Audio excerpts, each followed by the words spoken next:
Welcome to the Momnificent Podcast. This is the place where we help parents live a happy, healthy life with their kids. We're going to show you how to connect with your child and help them even in their most difficult moments as we hear from experts in the field. I'm your host, Dr. Karin Jakubowski, an international speaker, public school principal, and former struggling student. The Momnificent Podcast equips parents with science-based strategies to help you live a happy, healthy life with your kids. Welcome. David, welcome to Momnificent. Where are you enjoying Momnificent from today? Thank you. Well, as an educator, my first move is always guilt. So looking at the weather reports over the last month or so, I'm in Palm Springs, California, and it's like mid 70s and sunny, and I'm in heaven. I'm so jealous. I'm going there one day. I keep speaking it out. It's in my future. I'm coming to where palm trees are soon. I lived half my life in cold weather, half the year, and I'm like, I'm so done. Oh, so gosh, darn it. Enjoy. Okay, are you doing something nice this afternoon in the sun? Like, what are you doing today, this weekend? Anything fun? Yeah, we're gonna go out on the bike ride to downtown Palm Springs, Oh, and maybe in the afternoon with a cocktail. I'm not gonna lie, I'm taking a day. good. This is actually the high point, though. I've been looking forward to talking with you for a while. Oh, I am so excited about this. Okay. All right. Well, what's one thing you've done recently? Because I love asking this question that you haven't done for a while that just brings you joy. What a wonderful question. I've been so immersed, and me saying that I'm taking even part of a Saturday is like a once in a blue moon special occasion because I don't need to tell you or any of the moms or educators or anyone recently what the last couple of years have been like and what we've all been taking on as a result. So between teaching and parenting and trying to hold things together for literally everyone that I come into contact with, whether they're a client or a friend, we've all just been surfing so much. Um, but I realized that I hadn't been scratching my own creative itch. And so, I published a professional book on open source learning last year. I was really proud of that. And, we're on a podcast, so I guess I better. Roman and Littlefield published Academy of One. And that wasn't really like the thing that I felt like I needed to do. So I'm working on a novel. I started drawing with my daughter again, and we created a line of greeting cards, some pandemic related, but some just goofy. And I started a podcast. There's going to be a podcast on open source learning, but this podcast was really just for fun. I took public works of literature that are taught as classics in school, and as a result, because they're in school, they're super boring because you can't talk about any of the really juicy stuff that makes people, whether that's racism or sex or any of the other stuff that would actually make them interesting. And so I created the Lit AF podcast. And Lit AF, this is a family podcast, but that was actually a term that was gifted to me by one of my own students. So I'm sort of like the Energizer Bunny. So you asked me, like, what's one thing that you've done recently that's creative? And I think I just rattled off about 8, but that's just sort of how I roll. And tell our audience a little bit about you, kind of like what you do today, this month in your life. We won't go back in history because I know you gotta. I mean, unless you want to touch on that, go ahead. I'll let you just share, give a brief, like 1 to 2 minutes, who you are, what you're about. Well, if there are any career counselors in the audience, I'm probably your nightmare. Um, I I went straight through, from high school. I was one of those kids who I was way more serious in high school than I am now. And I took it upon myself to make sure that I could attend college and pay for it. So I was all business and started UCLA as a high school senior in the honors program and didn't like school really, but loved learning and saw learning as a path to my own opportunity and as a way to a life that I really wanted to live. And so I got my BA, my master's degree, and my PhD from UCLA, taught there for 11 years, worked as a management consultant, and then started my own firm before I was 30. And after 9/11, I was talking with a lot of my grad students at UCLA and my clients in the private sector, most of whom were really accomplished, successful people. To become a grad student or to become an entrepreneur or an executive, you've got to have a lot on the ball. And privately, everyone was telling me a version of the same story, that they had to recover from their K-12 education just to survive in the world, much less thrive in their professions or in their relationships. And that combined with 9/11 really, it affected a lot of people and it changed the course and the trajectory of our country. Um, but for me at that point, there were some bells that rung that I could not unring. And then I was helping a friend with a nonprofit, um, working with Los Angeles Unified School District. And we were in a meeting with a principal. I think he brought me along just as sort of like academic window dressing. And the principal was joking with me, but he was also serious that academic researchers really don't understand what happens in schools when they're not giving tours. And the more I thought about it, the more I started thinking about authors I really respected, like Jane Goodall or Hunter S. Thompson, who took anthropology to a different level by joining the tribe in order to get the story. And so I decided to take a leave from UCLA and from my consulting, and I decided to teach high school English for what I thought was going to be a year or two. And I promise I'll wrap up the story in a moment, but the interesting, stranger than fiction part of this is that I was all set to go back to my work. And a young man walked into my class. Now, I was at the third largest campus by enrollment in the country. We had almost 6,000 students on a 3-track year-round calendar in Los Angeles with all the urban horribles. So the 12-foot concertina wire on top of the chain link, the LAPD substation on campus, the childcare for the students' kids. And this young man walks into my classroom carrying a book, which was in itself unusual. But the book was The Art of Happiness by the Dalai Lama. And I literally dropped all of my pretense and just wagged my finger and said, "Come over. Where did you come from?" And it turned out that he had actually forged his parents' signatures on the paperwork and called them from the airport in Ulaanbaatar, Mongolia, to let them know he was coming to California. So he learns English, taught me a little Mongolian, passes my course, graduates, and then invited me home for dinner. So I wound up in Mongolia, Tibet, and Western China with this young man and his family for almost a month. And talk about bells you can't unring. So when I came back, I had been using technology the way a lot of people were at that time: an excuse removal system, a way to automate certain functions, save paper.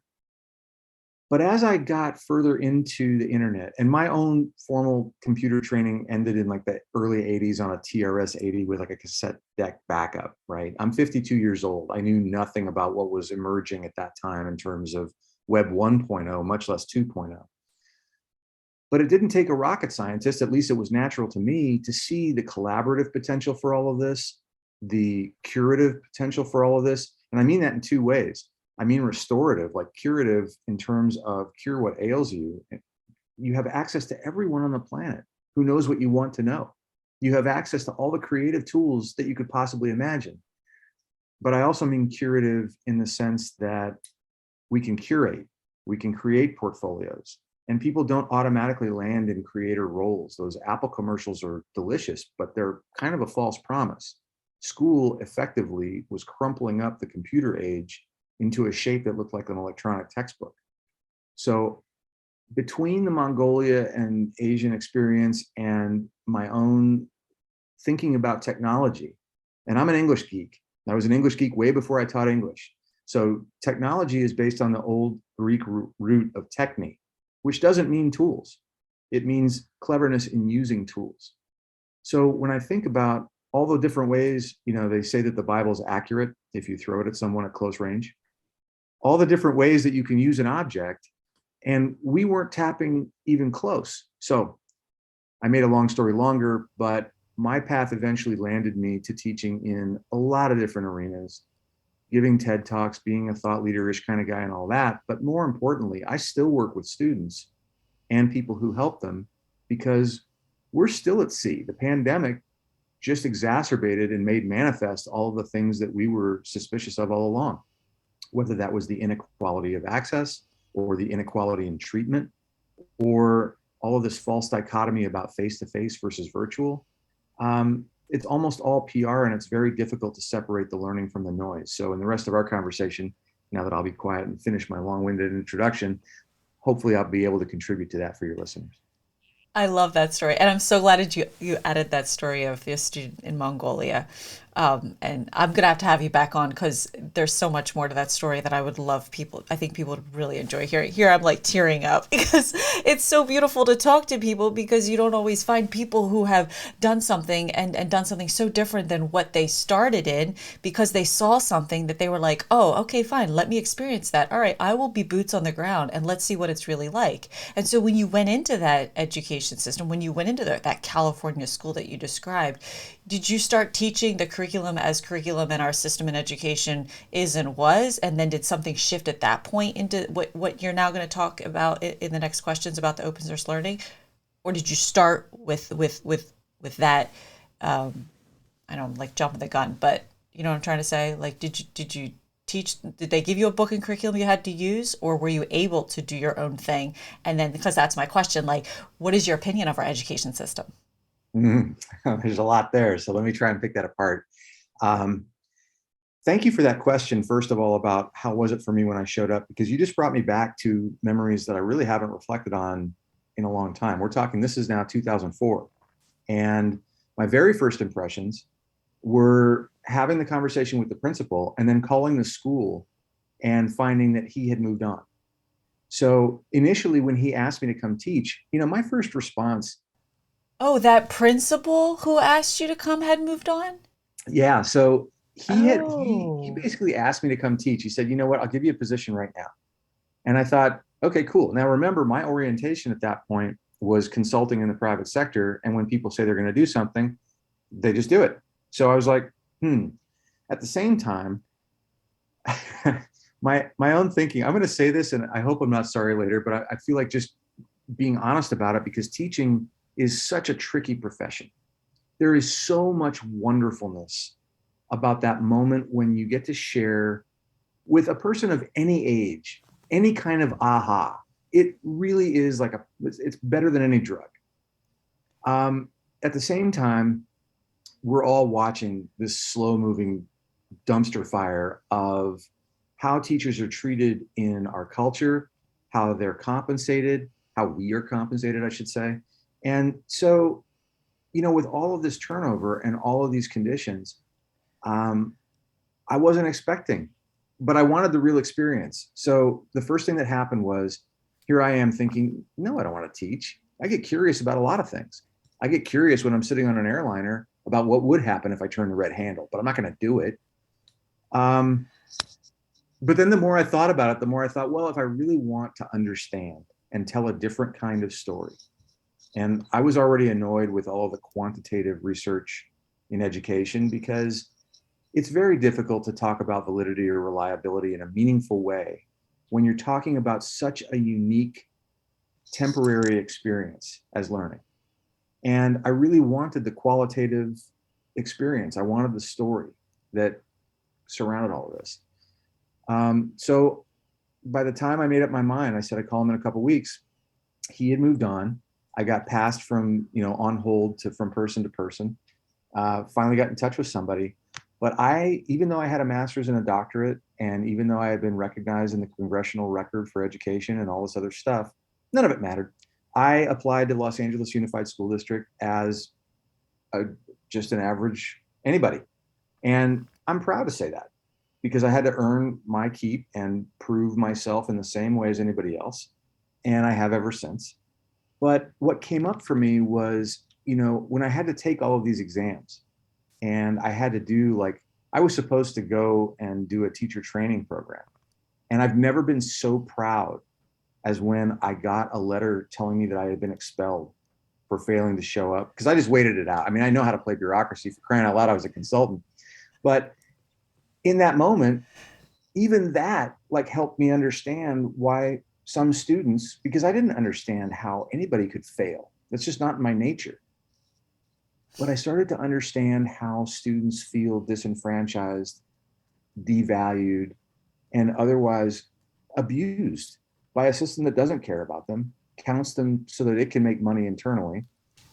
And when you ask me, what do I think of the education system? I really want to make an important distinction here. I love everybody, even the people who give me reasons to remember what I don't want to be or don't want to do.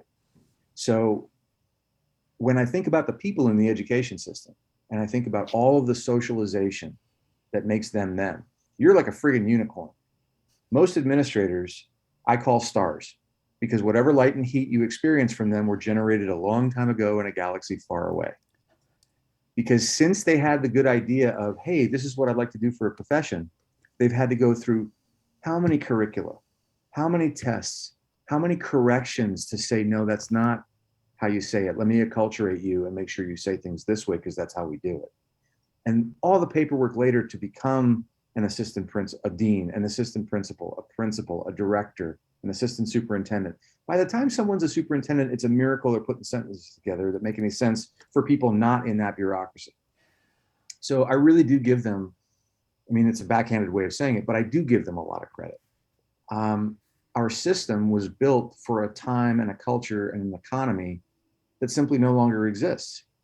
So the Carnegie Seat Hour, the curriculum to get into professional schools in the Northeast or private universities in the Northeast, the predictability of what jobs, what sectors are going to exist when today's elementary students graduate, all that's gone.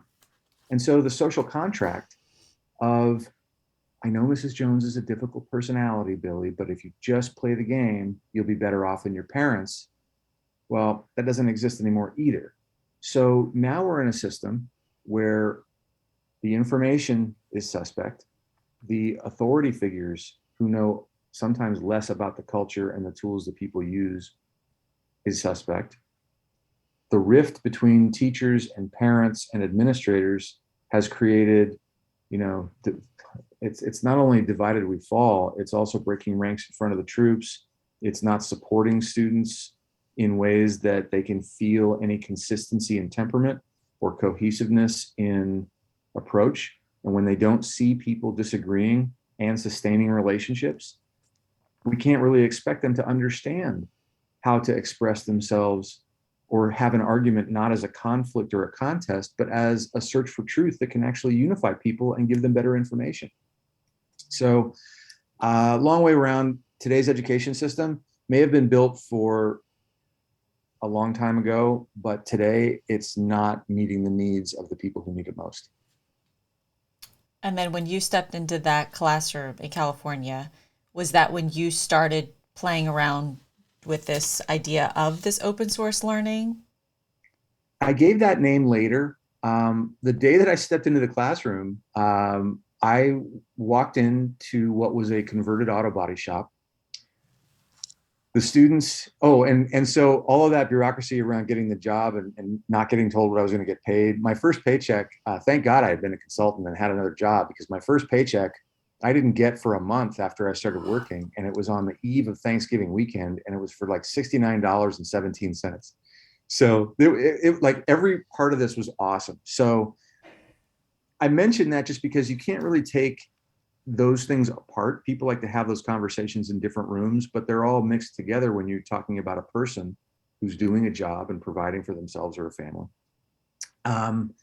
So I walk into this converted auto body shop, and we're talking like chain link on the inside, a locked stairway that went up to a second floor that I never saw because I didn't have a key, and wash tubs that were full of old computer equipment, old hard drives, old monitors. And the place was just sort of a graveyard, and I didn't know what I had walked into. And the students, because I didn't get fingerprint cleared, and I actually called the Secretary of State in California myself. That was the other thing. Here I was coming in, and I was still taking calls from, Arnold Schwarzenegger's economic committee to facilitate a meeting that I committed to before I decided to do this stuff. I'm taking those calls on my cell phone while I'm standing on this campus. And the biggest issue for me in the beginning was my own ego. I really had to let go of everything else I had been before I walked through those gates in order to be present, fully present, which is a whole lot easier said than done, with whatever was going on there. And when you walk by 6 people, none of whom say good morning because they're in their own pain or they're in their own world, or they just don't like the way you look because you're a middle-aged looking white guy, you go through some changes. It was a really fascinating process for me, and I'm so grateful that eventually, when I did go to Asia, I started to understand mindfulness from a whole different perspective.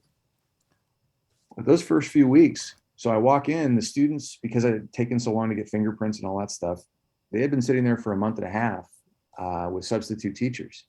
They had watched the movie Remember the Titans like 8, 9, 12 times. No one could remember. And there were copies of, it was a Stephen Crane novel. I think it was called Maggie of the Streets. And there were like a bunch of copies, and someone from the book room came and threw a bunch of blue and white cards at me and said, do this. And I was like, cool.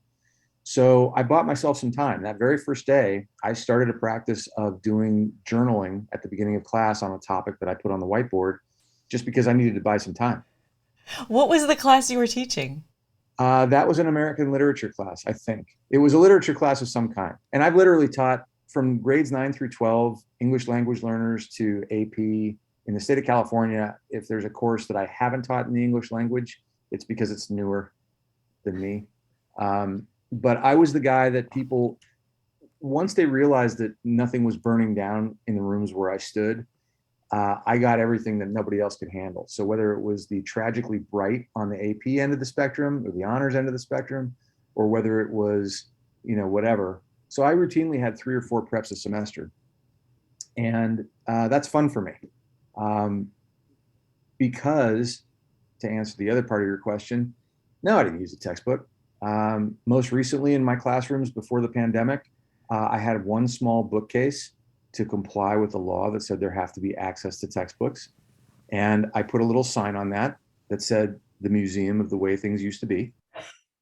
And then we read all the good stuff. It's so great. Wait, and so you were about to tell us, like, what happened? So what did you start doing? Or are you going to tell the story where you told the kids, this is the one way we can do it, you tell me when we're going to do it another way, and I'll come back in the room? Yeah, so Or were you going to say something else? that definitely evolved. So the Stephen Crane moment, Oh, yeah, okay. I literally, hell did I know about Stephen Crane? And by the way, the book sucked. I read like 2 pages and I was like, geez, no wonder nobody wants to read this. So because I had no idea who Stephen Crane was, I went on, what do you do? You go on your phone and you look him up. And then I realized, oh, wow. So this kid was born with a silver spoon and decided to slum it so that he could get the real experience. Oh my God, I'm living the Stephen Crane dream. But actually he screwed up because he was sleeping in warehouses and got sick and I think died of pneumonia or tuberculosis or something horrible. But he was writing about prostitutes. And immediately when I asked the students, like, hey, does anybody else want to be here besides me? And they were like, F no. And I said, makes perfect sense. So what the hell makes a guy like Stephen Crane, or for that matter, a guy who looks like I do, want to show up in a room like this? And they were like, beats us. We've never been to the beach and you seem like you're nuts. And a teacher has never said that to us in our career. Right. And, I want to be polite because this is your podcast, but I love cursing.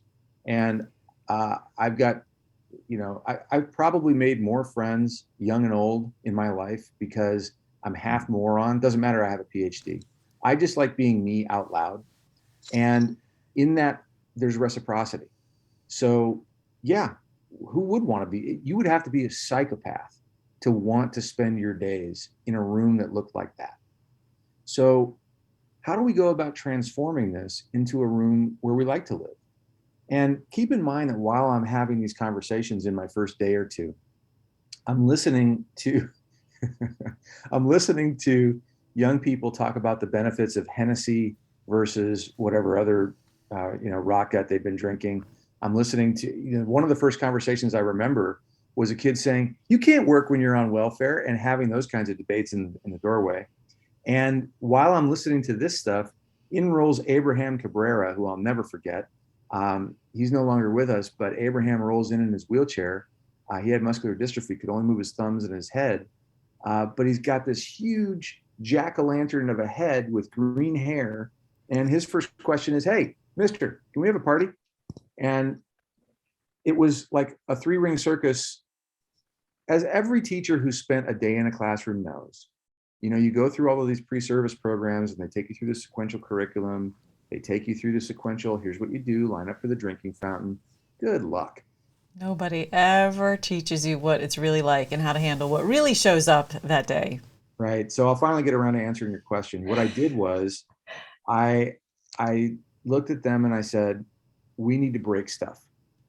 So all this in the room that's been left here as junk. Let's break that and see if there's anything worthwhile. So we made kind of a maker space out of our own little junkyard. Some of it was sculpture, some of it was functional. I didn't care. We had conversations around Maggie of the Streets and read it when we felt like it and skimmed it and did some other stuff.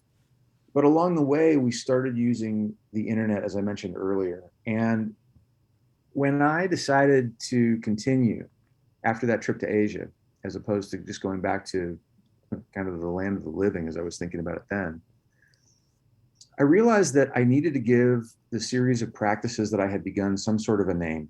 And I needed to codify this enough so that someone who wasn't me could see themselves in it, not to necessarily do what I did or talk the way that I talk, but to see how they could adapt it for their personalities or their subject matter or their community. And at the time, I had friends that were active in the open source software movement. But to me, it was more, I use the term open source learning more because I mentioned I'm a geek and I was thinking about thermodynamics. We tend to set up traditional schooling in these very closed environments. You have to have a pass to get on campus. You don't even talk to the next group in the room right next door. So if a student wants to learn how to fly an airplane, and one of mine did, I'm not the best person to guide that process. We got to meet you a pilot. And we did. And 3 months later, I was in the back seat of a Piper Tri-Pacer airplane. That is my idea of normal. So when you ask me about when did I start teaching classes if I stand up as an adult, the only person with the agency and the authority to stand up without permission, and I say, here's what we're going to do, it may be a really great idea, but it's still not their idea. So as I started thinking about this and I moved to a school district in semi-rural California, Santa Maria, California, which if anybody knows Santa Maria, you probably know it for Santa Maria tri-tip or strawberries, but it's halfway between Los Angeles and Silicon Valley, San Francisco Bay Area. And most Californians don't know it unless they've driven through it on the 101. It was perfect because it was far enough away from Santa Barbara and far enough away from San Luis Obispo that I could break all sorts of stuff. And the very last people to care about it were the people in my own school district. I brought it to them last because I really do believe you can't be a prophet in your own land. I was never out to sell stuff. I was never out to be right. And so I loved having the autonomy to explore. And in that exploration, there was absolute gold because instead of starting a class by saying, here's the syllabus, do likewise, you were right earlier. I said, you're all familiar with the 30-pound textbook approach to things. And you've all been through how many first day speeches from perky people who tell you it's all going to be different about 2 weeks before, it's pretty much all the same. So if we're going to do this differently, we need a buffet. Here are some things I've done. Here are some ways I've talked about it. Here's what I call it. And you may not like it. You may want to do the traditional thing. You actually may have a better idea than anything I've just shared. And then you're right. I did what the California Department of Education Ed Code says I shouldn't do. And I said, if I stay in here and watch you make a decision, you're going to be nervous and the observation is going to change the phenomenon. I gave him a little speech on quantum mechanics. And then I said, I'm going to be on my phone. And I walked out of the room, closed the door behind me. So on the first day of every semester since, I've been on the stoop hanging out. But the thing is, I've never waited more than 2 or 3 minutes. I taught them about consensus. I told them how hard it is to share decision making and come to a unified moment that has everyone's not only acquiescence, but everyone's enthusiasm. And there hasn't been a class yet that's taken more than a few minutes, even though that's the only job I gave them for the semester. That's amazing. And what did they say at the end of their year with you or the end of their class? Well, that brings me to Lit AF. At the end of every year, I typically thank them. Well, not typically, I do thank them because I'm very grateful. We have laws that require people's physical presence on campus. And what we saw during the pandemic was what every teacher and administrator already knew, that people's bodies may show up in the classroom, but people's minds are really their decision, and they're all over the place. And when learners decide that they're going to be more self-disclosing, or they're going to be more mindful or present, or they're going to take a risk, which, every little kid, if you've ever read Orbiting the Giant Hairball by Gordon MacKenzie, it's a wonderful little book. And he tells a story in the beginning about going to schools as a sculptor. Gordon MacKenzie was an executive with Hallmark, and he called himself a creative enigma. But he also was a sculptor who made animals out of metal and went to schools to talk about it. And at the beginning of every assembly, he would say, "Hey, who here is an artist?" And he would describe how, the assemblies all go the same. I don't know about your school, but you do them in order, right? K1, 2, 3, 4, 5, 6. Right. So the kindergartners, how do you think they responded? Oh, so many of them. Oh my I'm God, an everybody artist. was all like bananas. Yeah. But grade by grade, the hands Yes. got lower and the responses got quieter. Yeah, I believe it. And what's the research? We ask something like 100 or 200 questions a day as 5-year-olds. And then we become aware of being observed. We become insecure. We become ego-based, and we stop. So Same with laughing. They say like 5 and 6 year olds laugh some like astronomical. I'm gonna say it's like 100, 200 times a day, and the average adult like 4, if they get to 5. That tells you something. But yeah, go ahead. totally. Oh, I remember just, there are some authors too. I mean, unfortunately, the exceptions prove the rule, but there are authors out there who have spoken to the human connections in the classroom and the ways in which, all of this contrivance about who we are as teachers, you're better off dropping most of that. A kid farts in the classroom, that's friggin' funny. And to act like it's not funny is completely inauthentic. On what planet is that not funny? And if you're a person who doesn't think that funny, well, you're wrong. So my approach to all of this is very much that. And I put myself out there in that way because inevitably someone in your audience is going to think, that guy's wrong. That's bad. Great. Let's have that conversation. I'd love to know why you feel that way. And I'd love to share a little bit more about where I'm coming from so that both of us get to understand more. And maybe at the end of it, get to be weird friends. That would be cool. But when it comes to my students, your question about how they respond at the end of the year, I hear this so much and I'm so humbled by it because I'm not alone in this. I'm not the only person who gets this feedback. I get feedback like, for the first time, I could experience joy in my learning. For the first time, I could have fun reading, which I thought was impossible. Or I did something I never thought I would do. Or I did something I thought specifically that I couldn't do. Or I just didn't hate my life for half an hour. I mean, our students are dealing with magnitudes of trauma that you've read the studies. In the 50s, this level of stress, anxiety, depression would have someone institutionalized. And just the fact that these human beings, I try to empathize with everyone. I really do. Part of my shtick is to put myself out there so that people can be more of themselves and I can be with them in that. But I'll never know what it's like to be a teenager in 2022. Not really. To have so little faith in our institutions, to look at what's happened to just the 3 branches of our federal government. And it doesn't matter where anyone is on the political spectrum. I may not have liked George Bush Sr. when I was in high school, but I had respect for the office of the president.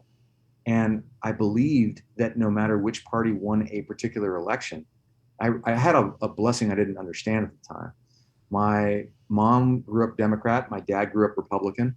My grandfather on my dad's side was a lieutenant colonel in the Air Force.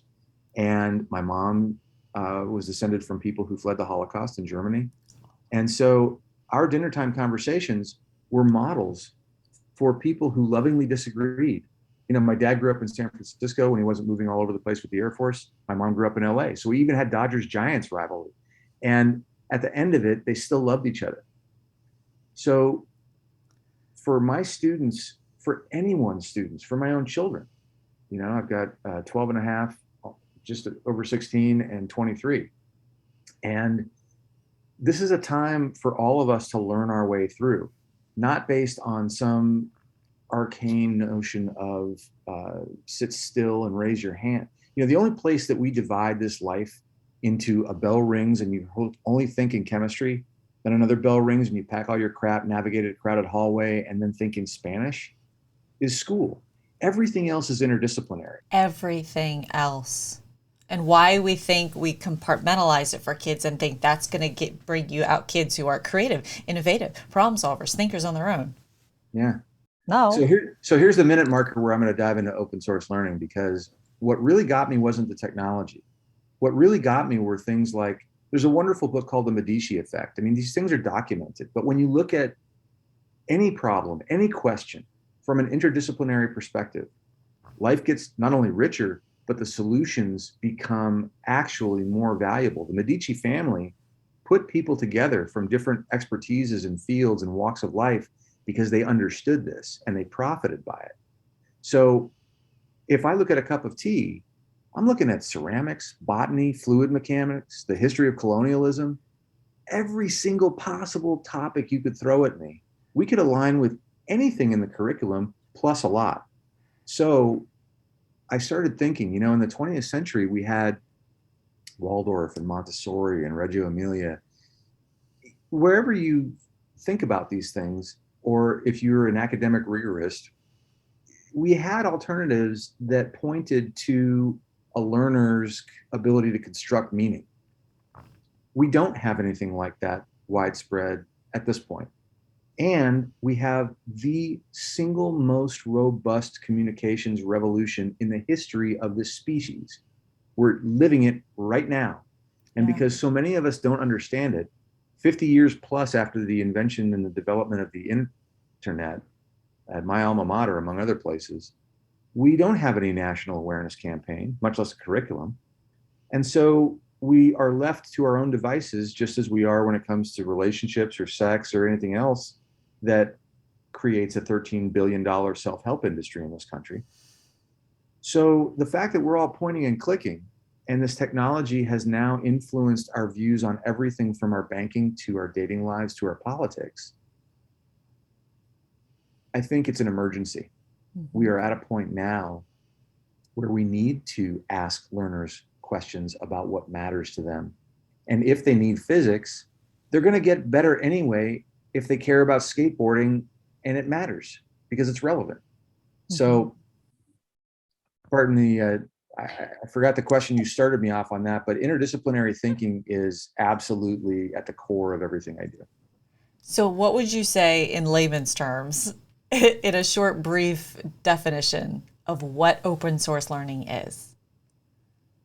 Open source learning is the ability to ask a personally relevant big question, explore the answer through multiple fields, find the resources that will help you, whether they be material or human or experiential, and curate your journey in ways that enrich your organized thinking and everyone else who comes across it. That was good. I'm glad you said that because I wasn't prepared for that. I just made it up. But I've been thinking about it a long time. But I know it's going to be a new term for a lot of people who are listening. And but this is what you did in those high schools and you're currently doing, right? Yeah. So at the beginning of the pandemic, I approached my superintendent, a wonderful man, and we started a conversation. I said, it's not normal for a classroom teacher to approach a superintendent and say, okay, so here's what we're going to do. But the only thing weirder than that would be if I knew what to do and didn't tell you, and you came to me in a couple of years and said, what were you thinking? How come you didn't let me know? So what I said to him was, I would love to be wrong about what I see happening next. But over the next couple of years, I predicted how this was going to go because we didn't have any state or federal policy. We didn't have any training. So for all of the amazing efforts that educators have put out, and I truly mean them, I mean, I've seen so many wonderful examples, as I'm sure you have too. I mean, the resilience, Mhm. the generosity of spirit. Oh, it was amazing. They did things on the fly that we'd never seen them do to this day. I personally couldn't even be doing, like the way they changed so quickly with things that they had to learn on the fly. My hats go off to them. They did incredible things in such a short amount of time. Truly. And at the same time and in the same breath, I'll say that that was not a response to crisis. That was not online learning. That was not virtual learning. That was not distance learning. That was doing the best we could with the tools we had under those circumstances. Yeah. And that unfortunately fueled a lot of misguided conversations about the role of technology in education, both on the pro side, like it was going to save everybody for every reason, and on the con side, like, oh, we can only do in-person schooling and that's the only way to learn. So what I proposed was, because my students, we on a Friday, on March 13th, 2020, we left campus without knowing whether we would be coming back on Monday. So I said to all the students, hey, we may see each other on Monday, we may not, but we don't really know. I do want to ask you before we go, aside from the fact that I'm sending you home with your journals instead of keeping them for the weekend like I normally do, what's going to change for us? And they all said, nothing. Nothing. You were probably one of the few in the entire country that nothing would change for. Well, yeah, because all of our course blogs were all intact. I may not have mentioned this, but every single learner in my tribes create their own websites and curate their own material. And, you know, I'm going to take the opportunity as long as I'm on a podcast, but if you're at a campus and you're using something like Canvas, for example, Canvas is a billions of dollars company that is it's a brand name for Instructure Holdings, which is a few white guys in Utah who took it private for $2 billion with a private equity firm called Thoma Bravo, and then took it public for nearly $3 million, saying they were going to expand, but really they were just doing debt service. Most of their board is Thoma Bravo people, and now they're valued at, I don't know, 4 billion, something like that. That's not based on subscribers. That's based on, what do they do with all that data? Where's the transparency? And because students and teachers are not given the choice about which software to use, and they're creating value for someone else, that's intellectual sharecropping. And if we're going to talk about social justice and, racial and sexual and any other sort of equity, it's not good enough just to talk about the terms in which people refer to one another as epithets. It's really important to talk about some of these systemic issues. So from 2006, I had students on their own propositioning which software was best qualified to tell their story. So whether that was Blogger or WordPress or Pinterest or whatever. Now, because so many of these companies have gotten so good at extracting value, even though you think you're using the stuff for free and you're really the product, we've been developing open source software that we govern, that is linked to things in the Fediverse and not the Profitverse. So, one of the things that comes up for me around all of this is you can peel the onion back to whichever layer suits you. And that can be interpersonal, that can be technological. But when I proposed doing a virtual academy, I said, we can do this from anywhere in the world. And I've been doing it because the students already have their websites. We rolled through from March to June because the students did not want to take spring break. They wanted the continuity and the connection. And that was 2 years in a row, in 20 and 21, both. Unheard of. Absolutely unheard of. I discovered in the Los Angeles Times in the spring of 2020 that most of what we know about indigenous Mesoamerica was created by people in a monastery during a pandemic 500 years ago. And so I was like, bitchin', let's write a book. And it was tales from high school during the pandemic, because it's hard for most of us to realize, being so challenged by the moment. But it's not going to be too long before this generation has kids who look back and say, whoa, wait, so you were in school or you were teaching during the pandemic, during the Trump presidency, during this big shift, during the January 6th, whatever we're calling it, but it was an insurrection, just so we're clear. What was that like? And most people don't know what they ate yesterday without writing it down somewhere. So this was all learning in real time. Mm. Long story short, for the last 16 months or so, I've been running a virtual academy, the Open Source Learning Academy for the Santa Maria Joint Union High School District, from my home in Palm Springs. And due to the wonderful politics of collective bargaining, et cetera, I made it easy on everybody by transitioning from teacher entitled to education consultant, which also enables me to help anybody else who wants it.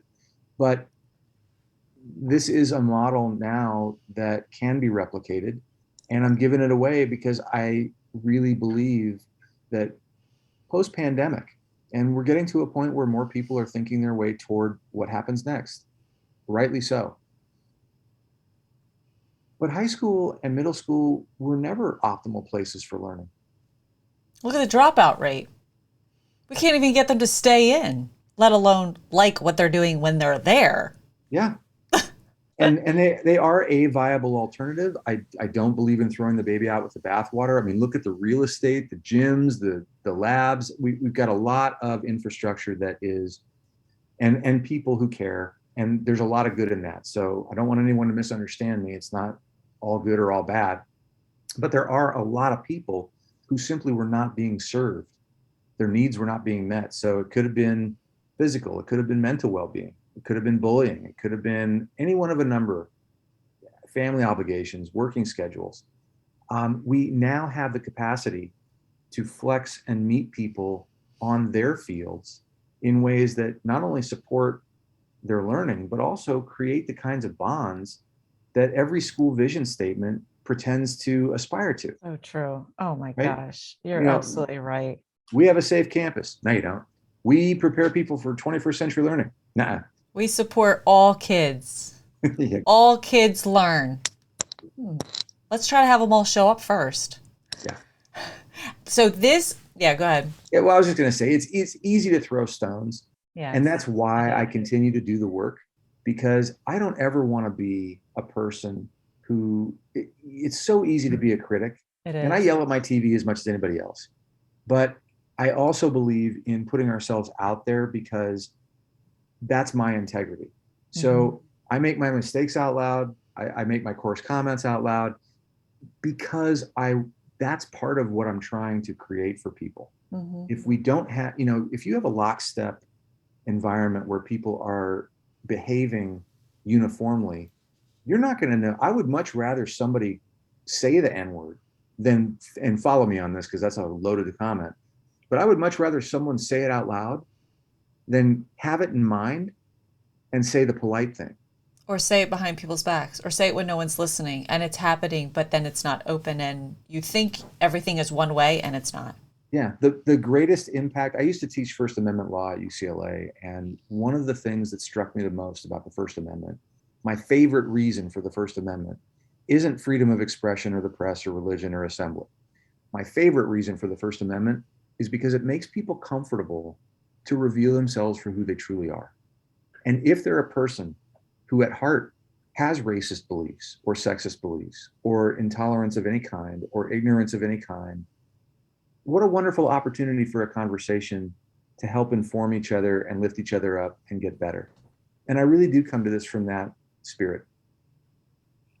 So anyone could take this open source learning idea and kind of infuse it into their actual education system already here, right? Currently.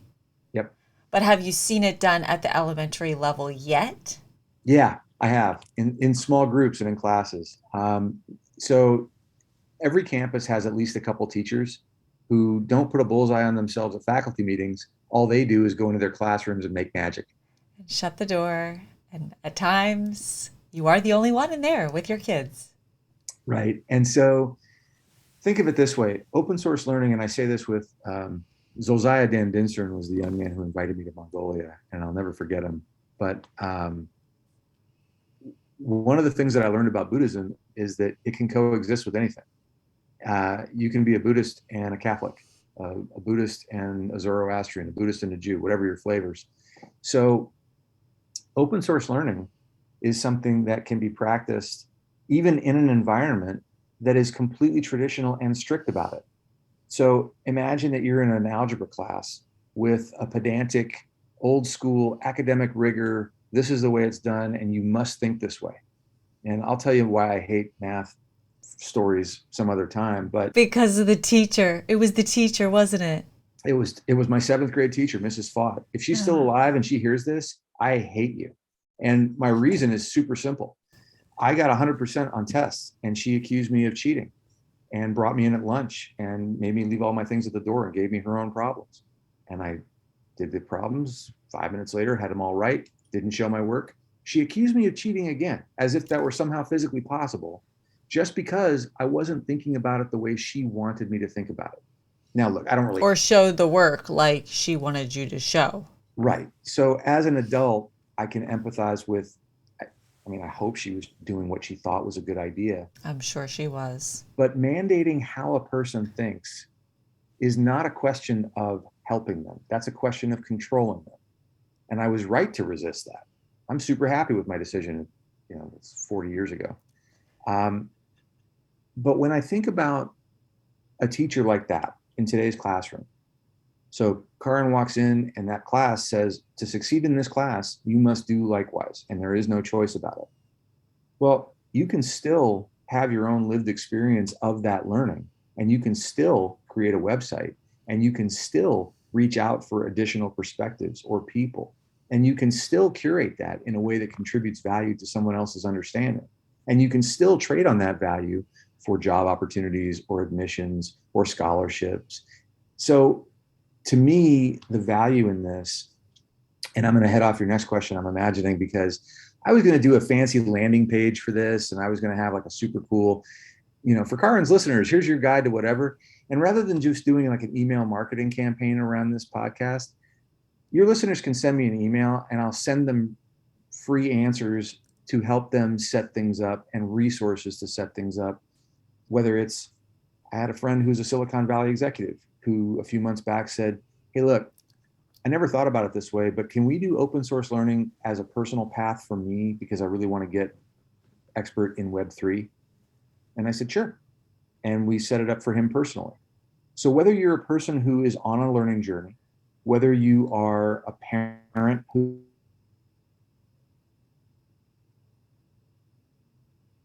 could be better, if you're an educator who's trying to systematically implement something better or different on your campus or in your community, or you're an employer in an organization who thinks, whether it's succession or strategy or team building, we can transfer knowledge in ways that are much more effective and get people engaged so that it becomes self-sustaining.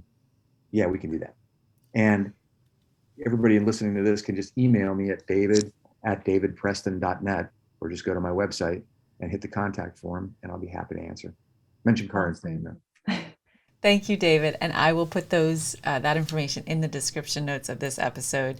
And I'm going to have you back on, because I know this has already taken us some time already, but there's so much around this, and it's a subject that I'm passionate about, because you and I have spoken several times, and knowing our education system is not meeting the true needs of kids, all kids. And I think all kids should be included in that, meeting their need and setting them on a path where they can be creative and graduate as problem solvers. And we should be the country with the number one, with creativity and new things being created. Like, why not?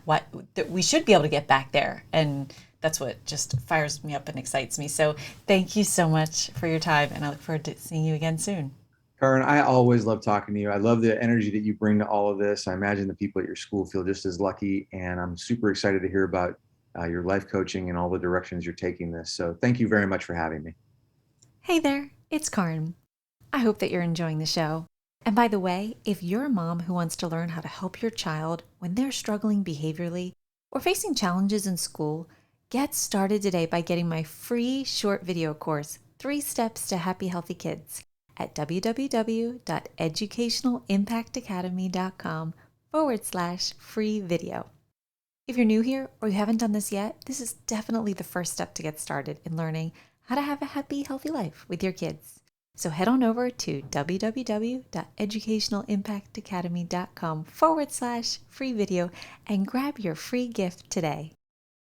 Well, that's all we've got for this episode of the Momnificent Podcast. If you enjoyed this episode, I would be honored if you would subscribe and rate if you really liked it. I know wherever you're listening right now, it might not be the best time to leave a comment, but feel free to leave a question, a review, or a comment at any time. And until next time, remember, don't worry, be happy.